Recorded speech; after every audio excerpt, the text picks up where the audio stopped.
என் பாதையின் நீளத்தையும் அதன் முடிவையும் என் இறைவனே அறிந்தவன்.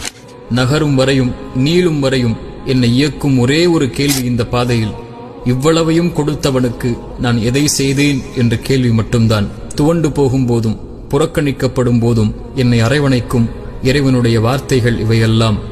உம்முடைய இறைவன் உம்மை கைவிடவில்லை, உம்மை வெறுக்கவும் இல்லை. ஒவ்வொரு நாளும் உங்களது பிந்திய நிலைமை முந்திய நிலைமையை விட நிச்சயமாக மிக்க மேலானதாக இருக்கிறது. உங்களை அனாதையாக கண்டு அவன் உங்களுக்கு தங்குமிடம் அளித்து ஆதரவளிக்கவில்லையா? மேலும் அவன் உம்மை வழி தவறியவராய்க் கண்டு பிறகு நேர்வழி காண்பித்தான். மேலும் உம்மை ஏழையாய்க் கண்டு பிறகு செல்வந்தவராயாக்கினான். ஆகவே இவைகளுக்கு நன்றி செலுத்துவதற்காக நீங்கள் அனாதைகளை கடுகடுக்காதீர்கள், யாசிப்பவரை வெறுட்டாதீர்கள். உங்கள் மீது புரிந்துள்ள உங்களது இறைவனின் அருளை பிறருக்கு அறிவித்து அவனுக்கு நன்றி செலுத்திக் கொண்டே இருப்பீர்கள்.